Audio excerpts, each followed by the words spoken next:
ចេះតែនិយាយថាបើអញឈ្នះឆ្នោតអញប្រាប់ឯងគុកធំណាស់គុកធំណាស់អញប្រាប់ឯងចាក់ឯងយកទៅដាក់អស់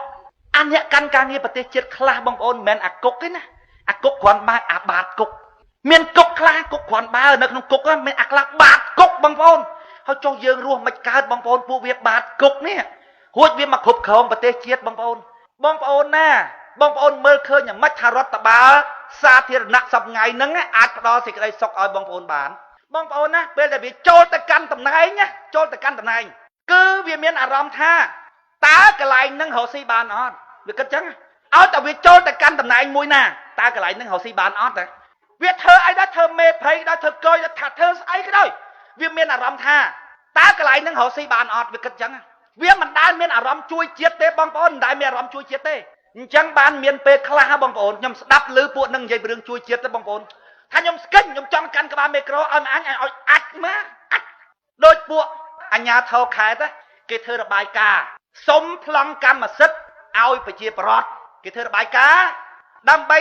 អនុញ្ញាតឲ្យធ្វើប្លង់រឹងបានច្បាប់ស្រុកខ្មែរទោះមានអនុក្រឹត្យពីនាយករដ្ឋមន្ត្រីហើយនាយករដ្ឋមន្ត្រីក៏អត់ដឹងទេថាប្រជាពលរដ្ឋហ្នឹងកាត់ព្រៃហ្នឹងប្រមាណគ្រួសារហើយកាប់អស់ប្រមាណហិកតាអាដីព្រៃបរដ្ឋហ្នឹងនាយករដ្ឋមន្ត្រីគាត់មិនដឹងអញ្ចឹងអាជ្ញាធរគេធ្វើទៅគេរាយការណ៍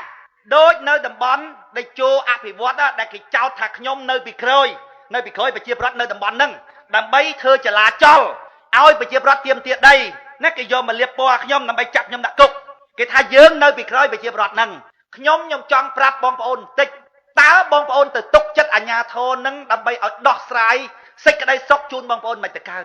ទី1វាអ្នកធ្វើរបាយការណ៍អាជ្ញាធរមូលដ្ឋានហ្នឹងរាប់តាំងពីភូមិឃុំស្រុកខេត្តរួចហើយបានធ្វើរបាយការណ៍ទៅនាយករដ្ឋមន្ត្រីទី1គឺធ្វើរបាយការណ៍ពីទំហំដី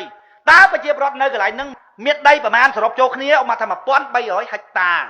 តើប្រជាពលរដ្ឋប្រមាណគ្រួសារនៅកន្លែងហ្នឹងមាន7-800គ្រួសារអញ្ចឹងណាលោកនាយករដ្ឋមន្ត្រីហ៊ុនសែនក៏អត់ដឹងទេអត់ដឹងទំហំដីប្រមាណហើយក៏អត់ដឹងថាមានប្រជាពលរដ្ឋនៅកន្លែងហ្នឹងប្រមាណដែរពួកវាអ្នកធ្វើថាប្រជាពលរដ្ឋណាវាមានប៉ុណ្ណេះគ្រួសារហើយប្រជាពលរដ្ឋខ្លួនឯងក៏អត់ដឹងដែរគាត់ឯណាគាត់ដើររាប់គ្នាគាត់អត់ដើររាប់ទេគាត់ដឹងថាផ្ទះគាត់នៅកន្លែងហ្នឹងដីគាត់នៅកន្លែងហ្នឹងតើដីទាំងអស់គ្នាហ្នឹងមានប្រមាណហិកតាហើយមានប្រជាពលរដ្ឋនៅកន្លែងហ្នឹងប៉ុន្មានក៏អត់ដឹងទេអញ្ញាធរវាធ្វើរបាយការណ៍ទៅ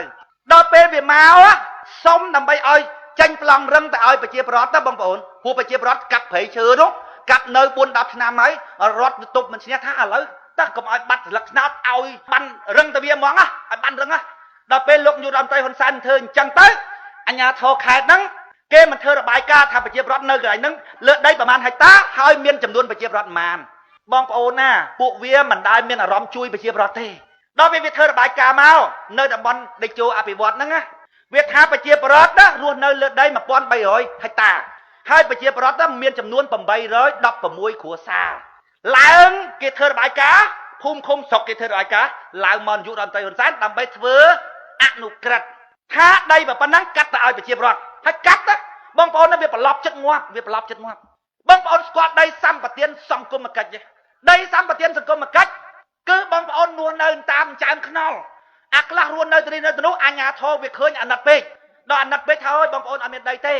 ឡូវរដ្ឋសម្បត្តិសង្គមគិច្ចឲ្យ1ហិកតាម្នាក់ឬកន្លះហិកតាម្នាក់ឬ1ហិកតាកន្លះម្នាក់ដីរបៀបហ្នឹងគេហៅដីសម្បត្តិសង្គមគិច្ចមានន័យថាឲ្យទៅប្រជាពលរដ្ឋដែលអត់ដីអាញាធរគេដោះស្រាយឲ្យអញ្ចឹងណាតែដីលោកនាយករដ្ឋមន្ត្រីហ៊ុនសែនដែលឲ្យប្លង់រឹងហ្នឹងមិនឲ្យដីសម្បត្តិសង្គមគិច្ចទេគឺប្រជាពលរដ្ឋទៅកាប់ព្រៃមុននៅក្នុងជាង10ឆ្នាំហើយដល់ពេលអញ្ចឹងអាខ្លះកាប់បាន1ហិកតា2ហិកតា3ហិកតាគេថាអត់ឲ្យលើស5ហិកតាអាណា1ហិកតា2ហិកតា3ហិកតា2ហិកតា3ហិកតាកន្លះអញ្ចឹងហើយសូមអាជ្ញាធរឲ្យប្លង់រឹងទៅពួកហ្នឹងទៅឲ្យប្លង់រឹងទៅខ្លាចបាត់លក្ខណោតដល់អាជ្ញាធរវាបានអនុក្រឹត្យហ្នឹងទៅវាដេញប្រជាពលរដ្ឋចេញណារួចហើយវាឲ្យម្នាក់1ហិកតាវាថាពួកអស់ហ្នឹងអត់មានដីទេដីនេះគឺជាដីសម្បត្តិសង្គមគិច្ចឲ្យម្នាក់1ហិកតាហើយវាថាមកចេះវាថាប្រជាពលរដ្ឋនៅកន្លែងហ្នឹងមានតែ400គ្រួសារទេបងប្អូនពិចារណាមើលក្នុងអនុក្រឹត្យដាក់816គ្រួសារ816គ្រួសារសួរថាតើប្រជាពលរដ្ឋហ្នឹងគាត់ដឹងហើយគ្នាគាត់រស់នៅប្រហែលភូមិហ្នឹងគាត់ដឹងប្រហែលគ្រួសារគាត់មិនដឹងអញ្ញាធរវាធ្វើហើយដល់ពេលឥឡូវអនុក្រឹត្យចេញមក816គ្រួសារដល់ពេលខែទៅគេថាមានតែ400គ្រួសារទេមិនមែន816ទេហើយនៅលើដី ចំនួន 1300 ហិកតាខ្ញុំនិយាយលេងណាខ្ញុំសួរថាចុះបើប្រជាប្រដ្ឋមានតែ400គ្រួសារមិនហែងធ្វើរបាយការណ៍ទៅសម្ដេចដាក់816គ្រួសារវាថាម៉េចទេវាថាអញផងមានកំណត់ចែកអញផងមានកំណត់ដេញប្រជាប្រដ្ឋទាំងអស់ចេញមកអញដឹងថាមានតែ400គ្រួសារទេតែអញបលើសដាក់816ទៅពីព្រោះអញដេញប្រជាប្រដ្ឋចេញមកអស់រួចហើយអញចែក1ហិកតា1ហិកតាម្នាក់បើប្រជាប្រដ្ឋ400គ្រួសារចែកទៅអស់តែ400ហិកតាតាអស់តែ400ហិកតាទេដីដែលអញដាក់ទៅ1300ហិកតាអញ្ចឹងវាអស់400ហិកតាវានៅសល់900ហិកតាទៀតចុះបើអញដាក់ស្មើប្រជាប្រដ្ឋមាន400គ្រួសារអញដាក់តែ400ចុះនៅសល់អា900ទៀតបានឈ្មោះឯណាដាក់អានេះអញ្ចឹងអញបលើសឲ្យហើយអញបលើសដាក់816ដល់ប្រជាប្រដ្ឋនេះគាត់វាមិនដឹងឃើញតែអនុក្រឹត្យអញ្ចឹងអនុក្រឹត្យចេញមកលោកនាយករដ្ឋមន្ត្រីហ៊ុនសែនគាត់ថាផ្ដល់ប្លង់រឹងដល់ប្លង់រឹងឲ្យប្រជាប្រដ្ឋដែលរស់នៅលើនឹងជាក់ស្ដែងអាណាមាន2ហិកតាឲ្យ2ទៅអាណាមានកន្លះហិកតាឲ្យកន្លះអាណាមាន3ហិកតាឲ្យ3ទៅវាអត់និយាយចឹងវាថាវានឹងចែកដីប្រជាប្រដ្ឋហើយប្រជាប្រដ្ឋកាប់ព្រៃហ្នឹងជាង10ឆ្នាំហើយវាថាប្រជាប្រដ្ឋអត់ដីនៅទេឥឡូវដេញចេញមកក្រៅឲ្យម្នាក់1ហិកតាហើយកុំនិយាយថាប្រជាប្រដ្ឋមានចំនួន816គ្រួសារប្រជាប្រដ្ឋមានតែ400គ្រួសារហើយចុះបើមានតែ400គ្រួសារមិនហែងធ្វើរបាយការណ៍ទៅសម្ដេចដាក់ថា816ដល់ពេលវានិយាយចង់វានិយាយដូចខ្ញុំនិយាយបានចុងវានិយាយថាអញប្រងមកវិញដេញប្រជាប្រដ្ឋចេញមករួចហើយឲ្យចូលទៅវិញ400ហិកតាឲ្យ1ហិកតាម្នាក់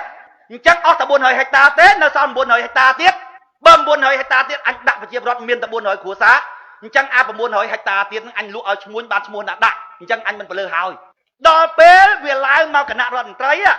ឡើងមកគណៈរដ្ឋមន្ត្រីពួកអនុក្រឹត្យធ្វើនៅគណៈរដ្ឋមន្ត្រីខេត្តគេធ្វើរបាយការណ៍មកមានប្រជាប្រដ្ឋចំនួនប៉ុណ្ណេះកាន់កាប់ដីព្រៃរបស់រដ្ឋកាប់រួចហើយមានចំនួនប៉ុណ្ណេះហើយគេមកដល់ខុទ្ទកាល័យគេមិនមែនទៅជួបលោកនាយករដ្ឋមន្ត្រីហ៊ុនសែនណាគេជួបអាសមាជិកជុំវិញក្រុមថាឥឡូវហ្នឹងប្រជាប្រដ្ឋនៅភូមិហ្នឹងលោកកាប់ព្រៃឈើអស់ហើយលោកគ្មានដីធ្លីនៅទេឥឡូវគ្មានបានកម្មសិទ្ធិទេអញ្ញាធរយើងឃើញប្រជាប្រដ្ឋអញ្ចឹងយើងសំណក់ខ្លាំងណាស់យើងចង់ធ្វើប្លង់រឹងឲ្យប្រជាប្រដ្ឋអាខុទ្ទកាល័យហ្នឹងវាថាម៉េចទេហែងកុំមកភូតអញណែហែងកុំមកភូតអញកុំមកធ្វើនិយាយថាអាណិតប្រជាប្រដ្ឋអីកំពតបើហែងអញដឹងច្បាស់ណាស់ហែងមុខតបានស៊ីក្នុងហ្នឹងឲ្យប្រាប់អញឲ្យត្រង់មកបើហែងអត់ឲ្យអញស៊ីទេលិខិតហ្នឹងអត់ចាញ់ទេបងប្អូនណាចឹងបងប្អូនចឹងរាល់ថ្ងៃហ្នឹងឆ្លួននៅអត់ចាញ់ទេឯងរាល់ថ្ងៃហ្នឹងលេខខិតរបស់លោកនាយករដ្ឋមន្ត្រីហ៊ុនសែនដាក់ឲ្យច្បាស់ចេះអនុក្រឹត្យសូមបកគលប្លង់រឹងឲ្យប្រជាប្រដ្ឋដែលរស់នៅជាក់ស្ដែងអាណា2ហិកតាឲ្យ2ហិកតាណា3ហិកតា3ហិកតាវានៅតែនិយាយថាដីសម្បត្តិសង្គមគិច្ចបងប្អូនណាសួរថាតើរដ្ឋបាលលោកនាយករដ្ឋមន្ត្រីហ៊ុនសែននឹងប្រើការកើតអត់ថ្ងៃមុនគាត់ទៅខេត្តសៀមរាបប្រជាប្រដ្ឋរត់ព្រូទៅស្កាត់មុខគាត់ហ្មងបាតកម្មសុំប្លង់រឹងទៅលើដីរបស់គាត់នៅជុំវិញកវត្តបងប្អូនអើយដីជុំវិញកវត្តគេហៅដីអប្សរានិយាយពីដីអប្សរាកវត្តនៅកន្លែងហ្នឹងអា20 30គីឡូ40គីឡូក៏នៅតែដីអប្សរាដែរប៉ិនបើរបស់វាវិញរបស់គ្នាវាវិញទិញនៅក្នុងដីហ្នឹងណាដីជាមួយបាយយើងហ្នឹងណាគេថាគោលនយោបាយស្បែកខ្លារបស់រដ្ឋាភិបាលអាណារបស់វាចេញប្លង់រឹងអាហ្នឹងស្បែកខ្លាអាហ្នឹងកលេកាឡាក្រាស់ដល់អាកលេកាឡាស្ដើងអាហ្នឹងរបស់យើងអត់បានទេដល់ប្រជាប្រដ្ឋចាំលោកនាយករដ្ឋមន្ត្រីហ៊ុនសែនទៅពាត់ផ្លូវហ្មងបាតកម្មលោកនាយករដ្ឋមន្ត្រីហ៊ុនសែនយកមុខតែទៅយកមុខដល់ពេលអញ្ចឹងបើប្រជាប្រដ្ឋស្រែកពីនងមកស្រែកគាត់នៅផ្ទះគាត់ធ្វើមិនដឹងប៉ិនបើគាត់ទៅអញ្ចឹងស្ទាក់ផ្លូវគាត់បានភ្លាមហ្មងគាត់ប្រកាសថាប្រជាប្រដ្ឋនៅកន្លែងហ្នឹងចេញប្លង់ទាំងអស់អបអរសាទរលោកនាយករដ្ឋមន្ត្រីហ៊ុនសែនមកដល់ផ្ទះវិញឯនងអត់ឲ្យអត់អីឲ្យបាតកម្ម2 3ថ្ងៃមុនបាតកម្មទៀតតម្រាំទាំងឲ្យបងប្អូនតម្រាំទាំងឲ្យពួកអីវាស៊ីចិត្តដល់មាត់ទៅហើយបងប្អូនរួចហើយស្រាប់តែលោកនាយករដ្ឋមន្ត្រីទៅដល់ដាក់ពងផុតពីមាត់វាអញ្ចឹងបងប្អូនវាមិនព្រមឥឡូវខេត្តកពតហ្នឹងទៀតឥឡូវកំពុងប៉ាតមកខ្ញុំបងប្អូនណាចវាយខេត្តគេសម្ភាសគាត់ណាថាខ្ញុំចង់ទៅសើចកសែតគេទៅសម្ភាសគាត់ថាប្រជាប្រដ្ឋនៅតំបន់ដេជោអភិវឌ្ឍហ្នឹងណាភូមិដេជោក្បាលតម្រៃឃុំដេជោអភិវឌ្ឍបានចាប់អាជ្ញាធរថាទៅយកដីរបស់គាត់ដឹងលោកចវាយខេត្តកពតគាត់និយាយថាម៉េចទេអត់មានតែដេញយកដីប្រជាប្រដ្ឋសោះឡើយមានតែសង់ផ្ទះឲ្យប្រជាប្រដ្ឋនៅទៀតផងអត់ដេញណាមានតែសង់ផ្ទះឲ្យនៅទៀតផងល្អចាតើទៅរួចទេបងប្អូនស្ដាប់ទៅចម្លែកខ្ញុំថាដូចមិនទៅរួចទេ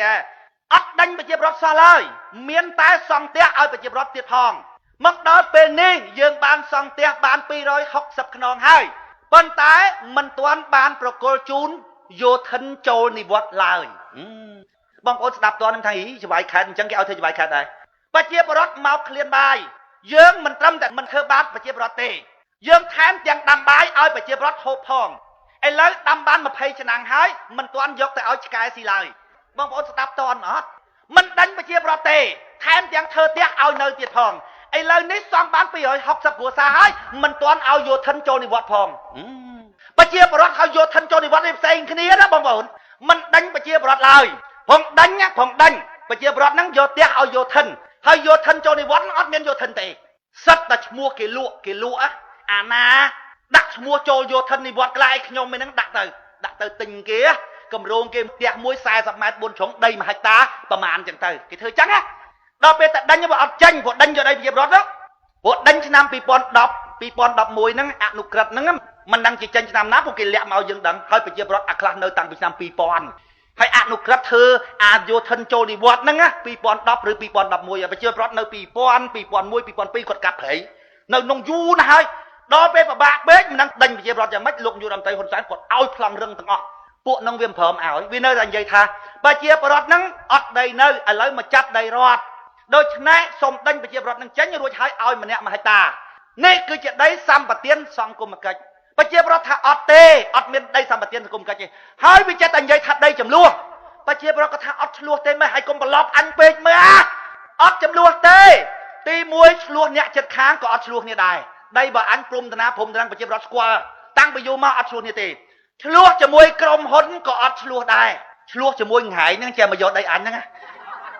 រួចហើយគេដាក់សំណើគេថាសុំឲ្យប្រជាពលរដ្ឋហ្នឹងប្តឹងមកគេប្តឹងមកខេត្តហើយប្តឹងទៅមិនចាស់ប្តឹងមិនឈ្នះបើឯងអ្នកយកបងប្អូនពិចារណាមើលខ្ញុំថាយីច្បាយខេត្តហ្នឹងអស់តោះហ្មងហើយចឹងគេឲ្យធ្វើច្បាយខេត្តដែរសុំអំពាវនាវឲ្យប្រជាពលរដ្ឋដាក់ពាក្យបណ្ដឹងមកច្បាយខេត្តហើយខេត្តអ្នកចូលយកហើយតែឆ្លោះមួយគេអាម៉េចហើយគេថាឲ្យប្រជាពលរដ្ឋហ្នឹងដាក់ពាក្យបណ្ដឹងទៅគេហ្នឹងមួយដល់ទី2គេថាអត់មានដេញប្រជាពលរដ្ឋទេមានតែសង់ផ្ទះឲ្យប្រជាពលរដ្ឋឥឡូវសង់បាន260ខ្នងហើយតែមិនទាន់ចែកជូនយោធិនចូលនិវត្តន៍ឡើយមិនខើបាប្រជាពលរដ្ឋទេមានតែដាំបាយឲ្យប្រជាពលរដ្ឋស៊ីទៀតឥឡូវដាំបាន260ឆ្នាំហើយមិនទាន់យកទៅឲ្យឆ្កែស៊ីផងអញ្ចឹងស្រាប់តែចុងក្រោយគេថាប៉ុន្តែមានក្រុមហ៊ុនចុះដើរទិញធ្វើឲ្យចលាចលណាបំផុសហើយដើរទិញដីហ្នឹងធ្វើឲ្យចលាចលអញ្ញាធរខេត្តកំពុងតែស៊ើបសួរស៊ើបអង្កេតដើម្បីដកស្លាកក្រុមហ៊ុនចេញហើយក្រុមហ៊ុនដែលដើរទិញហ្នឹងតាមតំណែងដឹងថាក្រុមហ៊ុនខំវាសនាស្រាប់តែមកឯងទៅវិញទៀតណាបងប្អូនចាណាមើល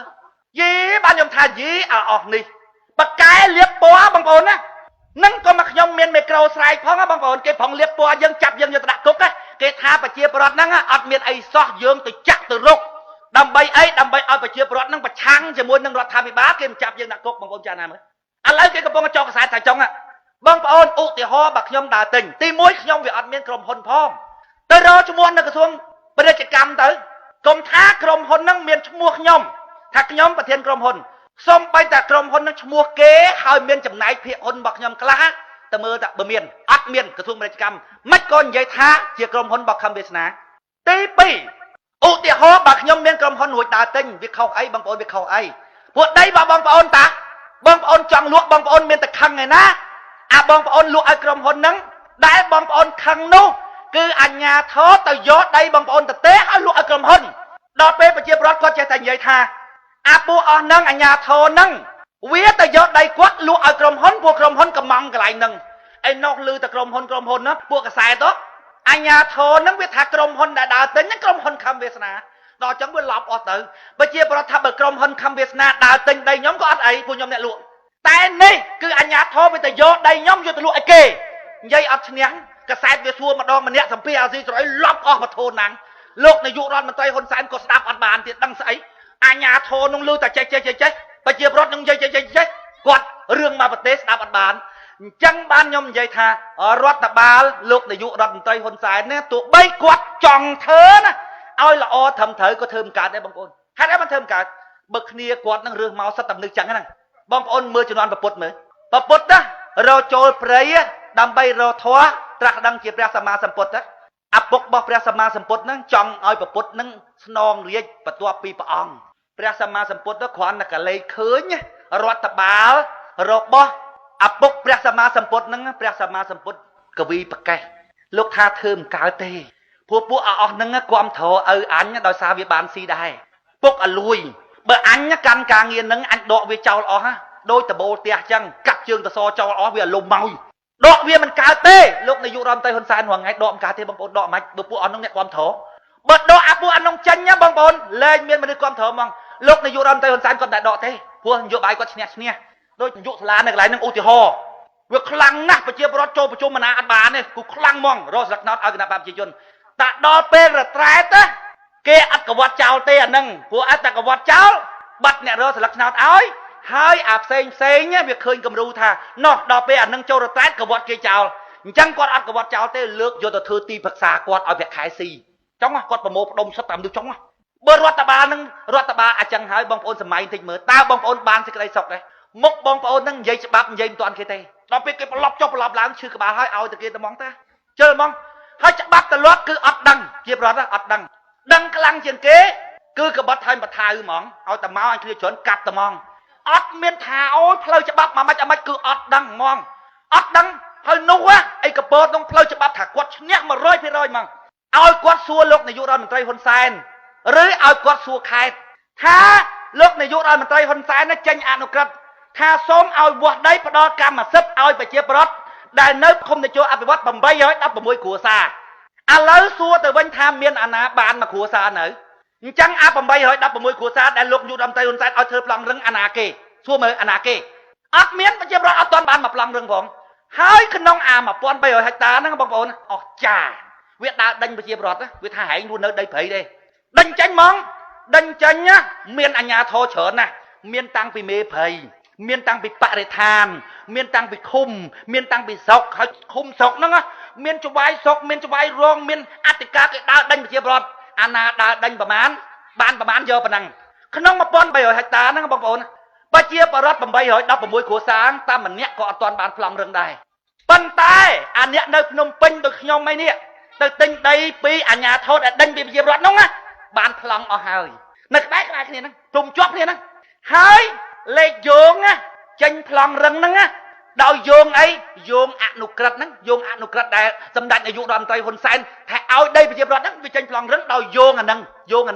ហើយចេញប្លង់រឹងមកឲ្យពួកយើងដែលនៅពេញនេះ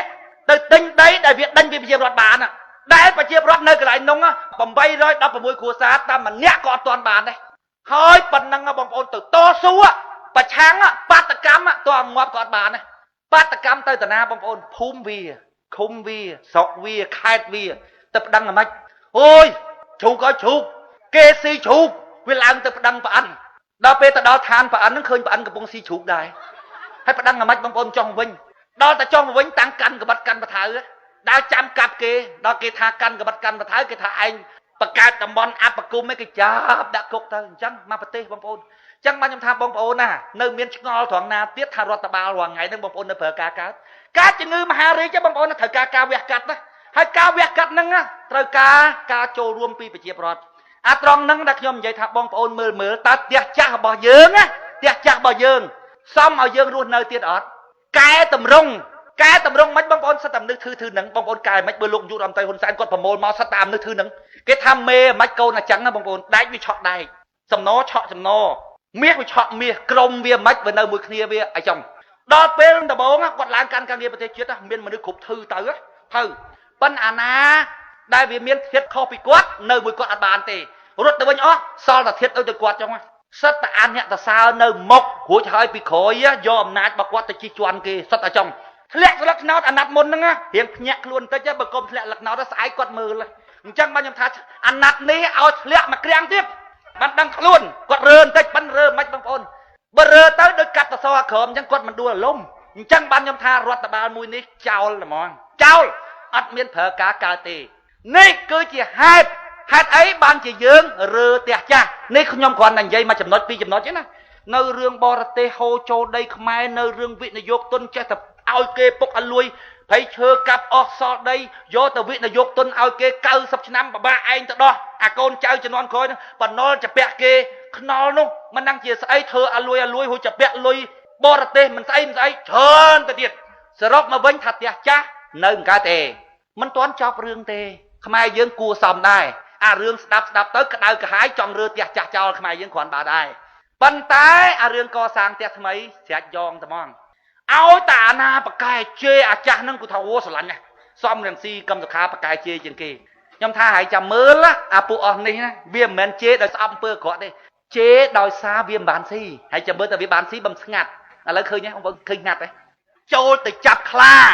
កើតកូនជាមួយខ្លាបាត់ទៅហើយបងប្អូនថាគេចូលទៅចាប់ខ្លាឥឡូវវាកើតកូនជាមួយខ្លាបាត់ហើយអានឹងមានរឿងកំ pl ែងមួយ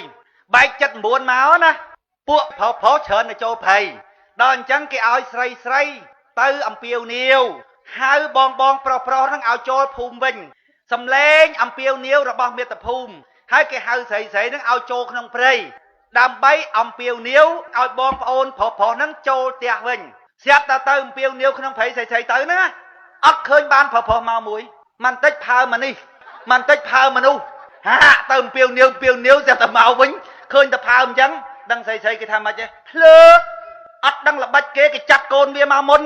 តែចាប់កូនវាមកបន្តិចឪវាមកអាហ្នឹងភ្លើអត់ដឹងល្បិចគេមានកូនហ្នឹងគេចាប់កូនវាមកតើបន្តិចទៀតវានឹកកូនវាមកយើងចាប់វាទៅអាហ្នឹងចូលទៅចាប់ខ្លាឥឡូវកើតកូនមួយខ្លាបាត់ហើយវប្បធម៌សន្តានាហ្នឹងបងប្អូនចាប់តែកលឹះមួយបានណាបងប្អូនណាខ្ញុំរំលឹកបន្តិចបងប្អូនណាបងប្អូនជ្រើសរើសអ្នកដឹកនាំដើម្បីយកមកដឹកនាំប្រទេសឲ្យបងប្អូនបានរីកចម្រើនមិនបងប្អូនណាយកកូនរបស់បងប្អូនណាចេញទៅប្រកួតគ្នារួចហើយបងប្អូននៅកាន់ជើងម្ខាងឯណាឧទាហរណ៍ថាបងប្អូនមានកូនហើយបងប្អូនយកតែបដាលមួយកូនគេអ្នកចិត្តខាងបើបងប្អូនទៅបដាលចឹងអានឹងបងប្អូនកាន់ជើងកូនបងប្អូនត្រូវហើយកាន់ជើងពីព្រោះអីពីព្រោះកូនអញបដាលឈ្នះបានលុយមកអញតែនេះមិនមែនចឹងទេណាបងប្អូនមិនមែនបងប្អូនកាន់មន់បងប្អូនទៅជុលទេណាខ្ញុំកម្មសខាសំរងស៊ីគណៈបកប្រជាជនហ្នឹងមិនមែនមន់ដែលបងប្អូនមកគណៈបកអោបយកទៅជុលគ្នាទេណា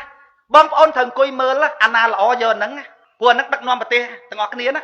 ប៉ុន្តែប្រជាប្រដ្ឋខ្មែរអត់ចឹងទេគាត់កាន់មន់ទៅជុលហ្មងឲ្យតែខាងគាត់ថាគាត់ខ្លាចចាញ់ហ្មងឧបមាថាយើងឲ្យគេកម្មសខាសំរងស៊ីហ្នឹងឲ្យគាត់មើលគាត់ដឹងថាអ្វីដែលយើងនិយាយត្រូវចឹងគាត់ជួយការពារទៀតខ្ញុំថាឈួតអី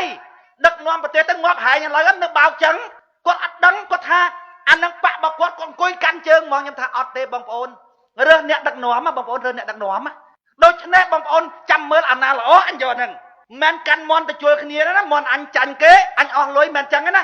យើងទៅរើសអ្នកដឹកនាំអង្គុយចាំមើលអាណាល្អយកអាហ្នឹងបងប្អូនណាបងប្អូនសួរបងប្អូនសួរមិនក៏អត់ចាញ់អាហ្នឹងចំណុចខ្សោយរបស់គណៈបកសង្គ្រោះជាតិហើយបងប្អូនសួរថាអញ្ចេះហើយមិនបានចំណុចខ្លាំងធ្វើឲ្យទៅជាចំណុចខ្សោយអញ្ចឹងបើចង់តវ៉ាយកកជបក៏ខ្ញុំមិនថាចង់តវ៉ាយកអីក៏ខ្ញុំអត់ថាដែរប៉ុន្តែសំខាន់បំផុតណាកុំអាចចូលសភាតវ៉ាសិនតវ៉ាអស់បើត្រូវចាំចូលសភាហើយហេតុអីបានចូលសភាហើយបានទៅតវ៉ាកូនកំមុំណាឃុំវាទុកឲ្យស្រួលសិនព្រោះចាំទាបណ្ណាការទាប្រមាណវាស្រឡាញ់កូនកំមុំយើងដល់កូនកំមុំបដ ாய் ឲ្យគេខុយបាត់ហើយទៅតវ៉ាមិនបងប្អូនគណៈបកប្រជាជនហ្នឹងគឺចង់ឲ្យចូលសភាគឺចង់ណាអញ្ចឹងឲ្យប្រមាណក៏គេឲ្យដែរឲ្យតែគេគិតមើលថាល្មមគូឲ្យបានអញ្ចឹងក៏មកចូលសភានៅក្រៅសិនព្រោះអញដឹងតែឯងចង់អញចូលសភាដើម្បីគ្រប់ទឹកសភាឯងអត់គ្រប់ទឹកឲ្យអញចូលអាគ្រប់ទឹកអាបរទេសអង្គុយចាំតែមើលទេតែចូលសភាគឺចប់ហើយនេះស្រាប់តែទៅចូលសភារួចហើយបានតវ៉ាបងប្អូនកូនកំមុំឲ្យគេខុយរួចហើយបានទាបណ្ណាការបងប្អូនពិចារណាមើលបងប្អូនសួរតែតំណឹងខ្ញុំឃើញគេសួរ4 5នាក់ហើយអត់ឆ្លើយទេអត់ឆ្លើយហ្មងសួរតែហេតុអីបានចរចាហើយមិននៅក្រៅសភាឲ្យចរចាហេតុអីបានទៅចូលក្នុងឲ្យចរចាបងប្អូនណាសំរងស៊ីកុំឆ្លើយកម្មសខាកុំឆ្លើយចំណុចកលឹះឲ្យដឹងថាមនុស្សនឹងវាបោកអាម៉េចឃើញលោមានអាក្រមតុកគេឲ្យហើយគេឲ្យចូលសភាមកដល់ពេលចូលសភាមករលេះថាហេតុអីបានយើងចូលព្រោះយើងបានកោចបប៉ុន្តែការពិតអាក្រមតុកបើសិនណាជាចរចាចង់បានស្អីបងប្អូនណាចំណុចខ្លាំងរបស់យើងគឺនៅក្រៅសភាហេតុអីបានគាត់ចូលសភាហើយបានគាត់ចរចាហេតុតើចូលសភាបានចរចាកើតបាបតកើតច្បាប់ចូលសភាបានអនុម័តច្បាប់មែន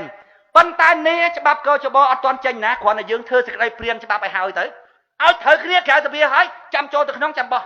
ឲ្យត្រូវសិនអានេះចូលទៅក្នុងហើយដល់ចូលទៅក្នុងហើយគណៈបកប្រជាជនទីអីក៏បានគម្រាមរហូតរាល់ថ្ងៃគម្រាមរហូតគេថាវប្បធម៌សន្តានាសំរងស៊ីគាត់ថាម៉េចទេ វប្បធម៌សន្តានានេះដោះស្រាយគ្រប់បញ្ហាទាំងអស់ក្នុងប្រទេសខ្មែរបងប្អូនណាបើដោះស្រាយបញ្ហាទាំងអស់នៅក្នុងប្រទេសខ្មែរបងប្អូនមើលដីធ្លីមានបញ្ហាសំស៊ីសង្ងំជើន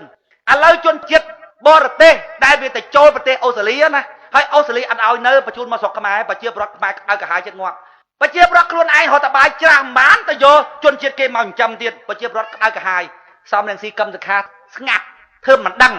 កម្មវិធីរបស់គាត់សប្ងៃដោយកម្មវិធី VOA កម្មវិធីអាស៊ីសេរីចឹងអានេះអភិវឌ្ឍភូមិនេះអានេះអីគាត់លេងនិយាយប៉ះពាល់រដ្ឋាភិបាលទាំងអស់អត់ហ៊ានហ្មង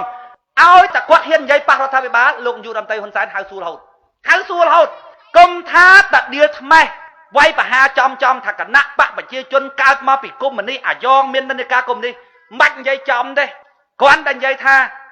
បើបងប្អូនរស់នៅស្រួលអានឹងបងប្អូននៅទៅបងប្អូនគិតមើលសប្ងៃរដ្ឋាភិបាលនឹងដោះស្រាយបញ្ហាឲ្យបងប្អូននៅឲ្យតែនិយាយគេដឹងកលេសថារៀងឌៀមដាមឲ្យគេហៅសួរភ្លាមហ្មងបងប្អូនណាហេតុអីបានវាមានចំណុចខ្សោយដល់កម្រិតហ្នឹងបងប្អូនពីព្រោះវាមានអាក្រមតុកបងប្អូនណាក្រមតុកឲ្យតែហ៊ានហាមាត់គេដឹងតែបញ្ចេញអាក្រមតុកនឹងមកហើយបងប្អូនណាខ្ញុំនិយាយលេងណាថ្ងៃមុនកឹមសុខាគាត់ទៅភូមិរកាឯខេត្តបាត់ដំបងទៅនឹងទៅរឿងអាកើតអេតទៅណាតាមធម្មតាកឹមសុខាបកាយគេងចំណេញបងប្អូនទៅជួបអាកើតអេតអញ្ចឹងណាហើយសំគេថាគ្រូពេទ្យនឹងគ្រូពេទ្យយួនផងគ្រូពេទ្យនឹងពេទ្យយួនបើកឹមសុខាដូចពីមុនណាបងប្អូនគាត់មិនមែននិយាយចឹងទេគាត់ត្រូវនិយាយថានេះគឺជាល្បិចកលយួនដែលបំផ្លាញខ្មែរអីចឹងណាពីពួកគេថាពេទ្យនឹងពេទ្យយួនផងស្រាប់តែលឺកឹមសុខាគាត់និយាយថាបងប្អូនហើយឥឡូវយើងគិតអញ្ចេះទៅអានឹងចាត់ទុកដូចជាកម្មពីរបស់យើងគិតតាមធម៌ព្រះទៅដែលយើងត្រូវបានកើតអេតអីឯងស្ដាប់ឮពីក្រៅទៅអញថាសលេងកឹមសុខាហើយបើតែអត្តន័យនឹងមិនមែនកឹមសុខាទេកឹមសុខាមិនមែនសលេងកឹមសុខាតែអត្តន័យមិនចឹងទេពួកកឹមសុខាបកាយគេងណាហើយចុះហេតុអីបានទៅចឹងបងប្អូនហើយឥឡូវអាវប្បធម៌សន្តានានឹងកឹមសុខាគាត់ខ្លាចគេដកកៅអីគាត់ចេញមកពីអនុប្រធានរដ្ឋសភាខ្ញុំថាអីក៏ខ្លាចមែនអានឹងខ្ញុំថាចង់បានរបស់ពីគេស្ថិតនៅក្រោមសម្ពាធរបស់គេណាបើខ្ញុំវិញបើលោកនាយករដ្ឋមន្ត្រីហ៊ុនសែនគម្រាមខ្ញុំថាកុំសួរខ្ញុំពីរដងដកទៅអាកៅអីនឹងទុកទៅវាគ្មានបានការអីដែរជួយរៀបវាមិនបានទេឥឡូវដកទៅតិចថាហើយអត់ដកអន់ខ្លួនឯងដកឲ្យស្លាស់ទៅខ្ញុំថាចឹងលើតែកឹមសុខាសុំទោសអត់ហ៊ានទេហេតុអីចង់បានអាកៅអីនោះកូនអញទៅរៀងលយដែរជីឡានទៅអនុប្រធានរដ្ឋសភាចង់សួរតែជួយរៀបបានដែរពីកៅអីនោះជួយមិនបានបងប្អូនបើគ្រាន់តែកៅអីខ្លួនឯងគេគម្រាមពីមុខពីក្រោយប៉ុណ្ណឹងហើយសត្វតអួតថាសភាសប្ងៃនឹងតលយៈភាពអំណាចហើយតលយៈភាពគេគម្រាមពីមុខពីក្រោយចឹងអាត្រង់ហ្នឹងដែលខ្ញុំនិយាយថាបងប្អូនណាដួលអាផ្ទះចាស់ហើយកុំភ្លេចមើលអាផ្ទះថ្មីទី1បងប្អូនមើលរចនាសម្ព័ន្ធរបស់វាយើងយន្តការ8ចំណុចជារចនាសម្ព័ន្ធសំណង់រដ្ឋថ្មីយន្តការ8ចំណុចទី1អាណត្តិនាយករដ្ឋមន្ត្រីឲ្យមានតែ2អាណត្តិបានហើយទី2នាយករដ្ឋមន្ត្រីហាមមិនឲ្យរើសកងអង្គរៈដោយខ្លួនឯងទេទី3នាយករដ្ឋមន្ត្រីត្រូវរស់នៅក្នុងផ្ទះដែលផ្ដល់ដោយរដ្ឋទី4ត្រូវបង្កើតតុលាការរដ្ឋបាលទី5ទួនាទីឋានន្តរស័ក្តិចាប់ពីឋានៈឧត្តមសេនីយ៍ឡើងទៅអត់ឲ្យនាយករដ្ឋមន្ត្រីជ្រើសតាំងទេទី6អព្យាក្រឹតមន្ត្រីរាជការទី7មេភូមិមេឃុំមេស្រុកមេខេត្តបោះដោយយើងតម្លាក់វិញដោយយើងកាត់កុំឲ្យនាយករដ្ឋមន្ត្រីគាត់ប្រើមេភូមិមេឃុំជាអង្គការភ្នែកមនុស្សតាមដានយើងទី7ដូរប្រព័ន្ធបោះឆ្នោតសប្ងៃនេះគេថាបោះឆ្នោតតំណាងរាស្ត្រការបិទបោះឆ្នោតឲ្យបកទេតំណាងអស់នឹងវាមិនមែនតំណាងយើងទេវាតំណាងបកវាខ្លាចតែបកវាទេរឿងអស់នេះណាបងប្អូនតើឲ្យយើងចូលរួមធ្វើដល់ពេលយើងយកគោលនយោបាយអញ្ចឹងទៅពិភាក្សាមួយពួកអបឆាំងគេថាម៉េចទេវាត្រូវហើយតែគោលនយោបាយនឹងអត់តាក់ទាញទេគោលនយោបាយតាក់ទាញចាស់ទៅឲ្យ 40000 ស្រួលស្ដាប់ងាយជាប្រដ្ឋខ្មែរធ្វើអញ្ចឹងកូនក្មេងចេញពីសាលាថ្នាក់ទី12ទៅឲ្យលុយខ្ចីរៀនកម្មករឲ្យប្រាក់ខែ150មន្ត្រីរាជការ250ងាយស្រួលជាប្រដ្ឋខ្មែរយើងងងណាស់តើនិយាយអញ្ចឹងបោកគាត់អញ្ចឹងទៅបានស្នាឯងនិយាយអំពីសំណង់ដឹកនាំរដ្ឋហ្នឹងដើម្បីឲ្យប្រទេសរីកចម្រើនអាស្នូលកដាលគឺសំណង់រដ្ឋហ្នឹងវាត្រូវណាស់ស្រុកណាក៏រីកចម្រើនដោយសារអញ្ចឹងដែរប៉ុន្តែប្រជាប្រដ្ឋខ្មែរយើងស្ដាប់អត់បានទេស្នាឯងគុំទៅនិយាយបោកទៅ40000ដូចគេទៅចឹងបានខ្ញុំថាទៅអត់រួចទេបងប្អូនឃើញមកព្រឹកហ្នឹងបយលសឹងបែកកំពង់កបងប្អូនអត់មានគណៈបកណាគេបយលដូចយើងទេបើខ្ញុំចង់បោកប្រជាប្រដ្ឋទៅហេតុអីខ្ញុំបយលបងប្អូនខ្ញុំចង់បានកម្លាំងនៃការចូលរួមរបស់បងប្អូន ba sanh na chỉ con trai rồi bao dương việc ọt dul mà chui thư ca dương bông ôn tích khôi nè tích khôi nụ bắn ta ưu tiêu hoa bao dương sang tiệt mùi con trai bao dương với trẻ chu chơ với trẻ ấy tụi nó vô ca tụi nó bông ôn sang nó sạch bằng bắt tê mùi ai đi chầm rợn viên mình đã mê đặc đoán thư tại nhé bông ôn việc tới ca châu ruộng rồi bao bạch chiệp này bạch thiên năng ăn nâng hai cái hai bắt để vót nó đừng nếtสำคัญนะบองโอนอาสำนังทำไมคือสำคัญนะบองโอนมือทนเทียนมนุษย์บอกซ้ำเรียงซีมือโอ้ยกตะเบาสำอาดทนเทียนมนุษย์บอกคณะปะประชาชนบ้านโจเติมเมียนคณะปะประชาชนนวมซีมันนึกเสียงគ្នាน้องเขาคณะปะประชาชนนั้นแมนทอมนาบองโอนนะโดยระลอกซูนามิviệcบอกหลังปิงติดอ๋อตีกรองพนมปิงviệcเคยจังวะviệcตัวตามมนุษย์สะอาดนะตะเบาตีกรองน้องมนตรีราชการรัฐบาลซีเบิลบอกคณะปะประชาชนถ่าสักแต่มองปุกอลวยหนักบางโอนปุกอลวยปักปุกนิยมยมทาเบอร์ประกาศอาจจะบับประชังเปิดปุกอลวยจับออกมาสกขมายมองรอนไตแผลคายเปิลใบหอยใจมันไงออกมาปอนถอยแผลคายเปิลใบหอยใจมันไงออกปอนนั้นเป็นปุกอลวยจับตั้งออนมองต้องมาสกขมายนุ๊กในยุรอนไตแผลคายออนดอลปีปอนผมบ้านก็ใจมาเมาพงบางโอนบ้านมันปุกอลวยส่วนเธอไอ้เกิดบางโอนพิจารณาเมื่อจังมันยมทาเบอร์ประกาศสถาบันประชังเปิดปุกอลวยจับอ๋อมาสกขมายจับอนาคตเขาเลยพวกแผลคายปนังพวกรัวกาดนะบางคนพิจารณาเมื่อจับตั้งออนเตอร์โจกบอกเวียสโอสอับอย่างนั่งแต่หายบางคนพิจารณาเมื่อบ้าบอกเวียมันสะอาดหัวแต่บอกเตี้ยเคยบอกไม่สะอาดบางคนซ้ำยังซีกำสักขานะเบิกกำสักขาพร้อมเนี่ยโชว์ตำนานคุมสกัดไอ้ก้อนจัดบอชนอตก็ทำมาใช่อะพักษาดับปรามทั้งไงสันนาบางคนอะพักษาดับปรามทั้งไงสันบอชนอตสันเมคุมก็สะจงผ่านจับยังขณะปะประชาชนที่เขาบางคนพิจารณาเมื่อเขาจะดักนวมปฏิหารไม่บางคนเขาสะสันเตอร์มาเต้าเอาดูมวยสันเตอร์ยังทัดติดเราอ่ะดอเปยืงวันยังปราบว่าบ้ามันบานเหมือนนึกทื่อยืงเมาเตะสกจัดอัดชนะชนะบ่ชนะชนะเมาดังแต่ดักนวมปฏิบาลมองจังบันยังปราบขโมยยังทักขโมยตระดังเสกได้สังคมจงกรอยระบบประเจี๊ยบเราขมายหายกดตกจัดยืงในบางคนเจียกาตกจัดจงกรอยบำพดสโลลันบองเจียบเราจงกรอยแต่เบากดมวยเตี้ยแต่บางคนแรงกึศวินโยบายมั่งเนี่ยแต่โจรวมกันนับปะสัมปนนำไปประเจี๊ยบตายบางคนอัดได้สวกยำทับปูบัชเนียชนาทอยปูเหมือนเถื่อตาเอายำเธอมาอัดเมียนได้สวกจังไงบางคนอารมณ์บักวัดนะโดยเฉพาะอารมณ์ขโมยโอนบองจังเอาแต่เนี่ยโยโจมาสัมปนนะอัดได้สวกทางติดลูกคำเวียสนานะชนะให้อัดเถื่ออัดได้เมียรอมจังไงคือตกจัดโดยบองโดยโอนนะให้บักเกตตกจัดจังบางคนบอกมาขยันเตี้ยนะเลี้ยมองเลี้ยสกมาต่างบุญมองจังมันยำเจี๊ยบแบบแต่ขโมยเสกได้ตกจัดนะเราบอกไปเจี๊ยบรถขมายทมนะจำพวกขโมยเมียนอำเรกมวยในเลือสมาคือเสกได้ตกจัดเราบอกไปเจี๊ยบรถตกจัดเตียงเสกได้สมองตรองเราบอกขโมยตกจัดตั้งสมัติดับเพียบเราบอกขโมยขนมการดักนอนปฏินี่คือเจี๊ยบเสกได้ตกจัดจงกรอยเราบอกไปเจี๊ยบรถขมายก้มเลี้ยงสาวต่อยสอยยำส้มมันจับจะนับรำคือลำบงเราบอกยำทำในสมกุล